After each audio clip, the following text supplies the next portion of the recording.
I'm Jayce Brabham. And I'm Reese, Beeson. And we're here to inform you about dead zones. Warning, entering ecological dead zone. So, what exactly is a dead zone? Well, according to National Geographic, dead zones are low oxygen or hypoxic areas in the world's oceans and lakes. Basically, they're when oxygen gets so low in a body of water that marine life themselves struggle to breathe in the area. They're often found in coastal areas, but anywhere is a potential area where a dead zone can be formed. But, how do they form, you ask? Well, when too much of a life form, such as algae or bacteria, grows in abundance due to overpopulation of nutrients in the water, they absorb all the oxygen in the water for their own survival. This, of course, leaves none for the marine life in the area. This process of overpopulation of organisms, called cyanobacteria, is labeled as eutrophication. Dead zones can last months to even years, and they can form from less than a square mile to over 60,000. They could be restored through efforts depend on the size and duration. Two of the largest dead zones in the world are found in the Arabian Sea and the Gulf of Mexico, spanning nearly 70,000 square miles combined. Which might leave a question in your head. How do these affect the lives of aquatic animals? Now, it's also important to discuss how this affects marine life in and out of these dead zones. According to what we read from the Environmental Protection Agency, otherwise known as the EPA, the overgrowth of algae consumes oxygen and blocks sunlight from underwater plants. When the algae eventually dies, the oxygen in the water is consumed. The lack of oxygen makes it impossible for aquatic life to survive. This, of course, is seriously dangerous. When a community dies off from the appearance of this dead zone, it alters the food chain and ecosystem. It kills predators, keystone species, and other important marine life. It changes the balance of the ecosystem, for the worse. It also affects humans in turn, as we can no longer fish to sustain ourselves. We lose both money and food that could go to those who need it.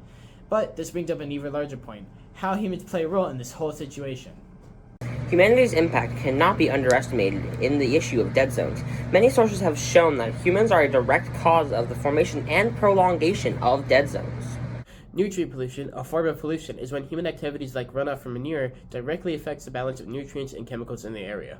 This pollution is often a direct catalyst for the creation of dead zones, as this nutrients overabundance allows the algae to grow and take up the resources of the body of water. This is backed up by NOAA, which states excess nutrients that run off land or are piped as wastewater into rivers and coasts can stimulate an overgrowth of algae, which then sinks and decomposes in the water. This decomposition process consumes oxygen and depletes the supply available to healthy marine life. It is also backed up by NASA. Some of the fertilizer we apply to crops is washed into streams and rivers. Fertilizer-laden runoff triggers explosive planktonic algae growth in coastal areas. The algae die and rain down into the deep waters where they remain are like fertilizer for microbes. Overall, there's no true way to understate just how involved we are in the development of dead zones. In simple words, dead zones are sections of bodies of water where there is so little oxygen that barely anything lives. Caused by nutrient pollution, which is in turn caused by humans and farming runoff, they cause a growth of algae in the area. This kills the ecosystem, harming keystone species and changing evolution. It also harms humans as we lose access to a vital food source. It is important to recognize the harms that dead zones bring to the environment and how we're a part of those issues. There may not be much you can do as an individual, but by banding together, we as a group can stop nutrient pollution and put an end to these dead zones. As always, thanks for watching. Join us next time. Maybe.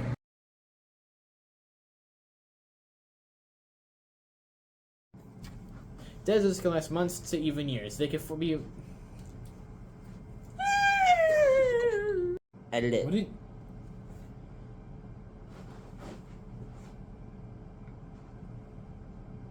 Casper?